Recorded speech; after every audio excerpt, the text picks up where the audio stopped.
ఆ నియోజకవర్గం ఎప్పుడూ ఓ ప్రత్యేకతను సంతరించుకుంటూ ఉంటుంది. అక్కడ బంధువులే ప్రత్యర్థులు, ఒకే కులానికి చెందినవారే నాయకులు.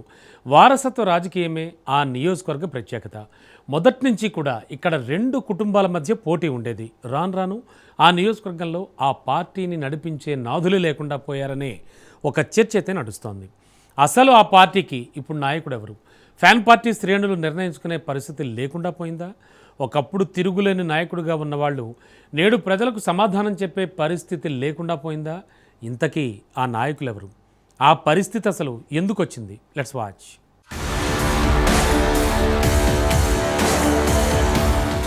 శ్రీకాకుళం జిల్లా ఆమదాలవలస నియోజకవర్గంలో రాజకీయ పరిస్థితులు తీవ్ర ఉత్కంఠకు దారితీస్తున్నాయి. నియోజకవర్గ వైసీపీలో ఆసక్తికరమైన గందరగోళ పరిణామాలు చోటు చేసుకుంటున్నాయి. 2024 ఎన్నికల తర్వాత వైఎస్సార్ కాంగ్రెస్ పార్టీ ఓటమిని ఎదుర్కొన్న నేపథ్యంలో నియోజకవర్గంలో అంతర్గత విభేదాలు మరింత పెరిగినట్లు రాజకీయ వర్గాలు చెబుతున్నాయి. అయితే ప్రస్తుతం పరిస్థితి పూర్తిగా మారిపోయింది. పార్టీ ఓటమి తర్వాత నియోజకవర్గంలో నాయకత్వ విభజన స్పష్టంగా కనిపిస్తోంది. ఈ పరిణామాల మధ్య క్యాడర్లో గందరగోళం నెలకొంది.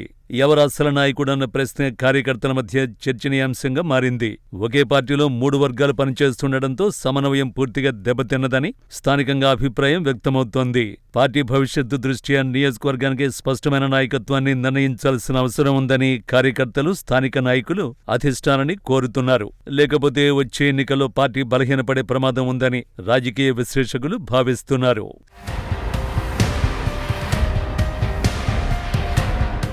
శ్రీకాకుళం జిల్లా ఆమదాలవలస నియోజకవర్గం 4 మండలాలతో ఉంది. ఆమదాలవలస, సరుబుజ్జిలి, ఎల్లన్పేట, బూర్జ మండలాలు ఉండేవి. ఈ నియోజకవర్గంలో మొదటించి కాంగ్రెస్ కి కంచుకోటగా ఉండగా బొడ్డేపల్లి రాజగోపాలరావు చక్రం తిప్పారు. ఆ తర్వాత బొడ్డేపల్లి సత్యవతి ఇక్కడి నుంచి శాసనసభ్యురాలిగా ఎన్నికయ్యారు. ఇక్కడ ప్రధానంగా బొడ్డేపల్లి వంశానికి, తమ్మినేని వంశానికి పోటీ ఉండేది. ఆ తర్వాత పైడి శ్రీరామ్మూర్తి మధ్యలో ఒకసారి ఎన్నికయ్యారు. ఆ తర్వాత కాంగ్రెస్ పార్టీలో నాయకత్వ లోపం కనిపించింది. ఈ తరుణంలో తెలుగుదేశం పార్టీ ఆవిర్భావం జరిగిన తర్వాత తమ్మినేని సీతారాం తిరుగులేని నాయకుడిగా ఎన్నికయ్యారు. అప్పటి నుంచి 4 సార్లు శాసనసభ్యునిగా ఎన్నికై 3 సార్లు మంత్రిగా, ఒకసారి స్పీకర్గా ఉన్నారు.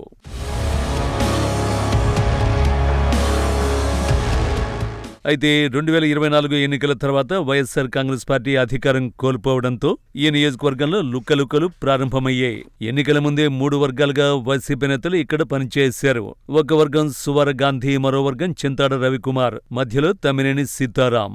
ఈ వర్గాల మధ్య కుమ్మలాటలు తారాస్థాయికి చేరగా వ్యక్తిగత విమర్శల వరకు వెళ్లాయి రాజకీయాలు. ఈ నేపథ్యంలో ఎన్నికలలో ఓటమి చెందిన తర్వాత గ్రూప్ రాజకీయాలు మరింత తారాస్థాయికి చేరుకున్నాయి. ఓటమి తర్వాత కూడా పార్టీలో అంతర్గత విభేదాలు, కొత్త ఇన్ఛార్జి నియామకంతో సీనియర్ నేతలకు, కొత్త నేతలకు మధ్య సర్దుబాటు సమస్యలు ఉన్నట్టు తెలుస్తోంది. సీతారాం తన కుమారుడైన తమ్మినేని చిరంజీవి నాగ్కు ఆమదాలవలస శాసనసభ స్థానం నుంచి టికెట్ ఇవ్వాలని అధిష్టానానికి మొరపెట్టుకున్నారు. అయితే వైఎస్ జగన్మోహన్ రెడ్డి మాత్రం తిరస్కరించారు. దీంతో కొంత మనస్తాపానికి గురయ్యారు తమ్మినేని సీతారాం.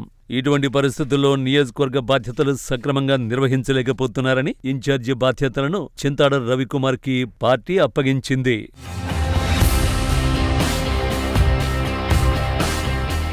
ఆ తర్వాత నియోజకవర్గ వైఎస్సార్ కాంగ్రెస్ పార్టీలో గందరగోళం నెలకొంది.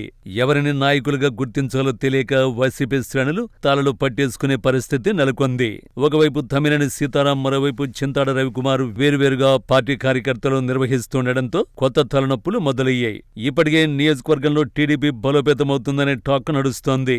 ముఖ్యంగా నియోజకవర్గంలో టీడీపీ తరఫున కూన రవికుమార్ బలంగా ఉండడంతో వైసీపీలో అంతర్గత విభేదాలను అధిగమించి ఆ పార్టీ ఎలా పుంజుకుంటుందనేది ఆసక్తికరంగా మారింది. తమ్మినేని సీతారాం మేనలుడు కూన రవికుమార్ పట్టు సాధిస్తున్న తరుణంలో వైసీపీకి గ్రూప్ రాజకీయాలు ఇబ్బందికరంగా మారాయి.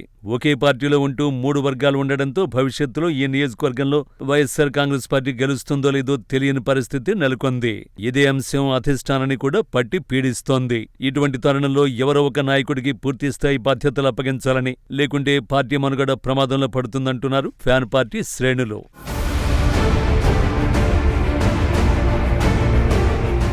ఇప్పటికైనా అధిష్టానం పరిశీలించి ఈ నియోజకవర్గంలో వైసీపీని గెలుపు దిశగా నడిపించే నాయకుడెవరో నిర్ణయించాలని పార్టీ నాయకులు, కార్యకర్తలు కోరుతున్నారు.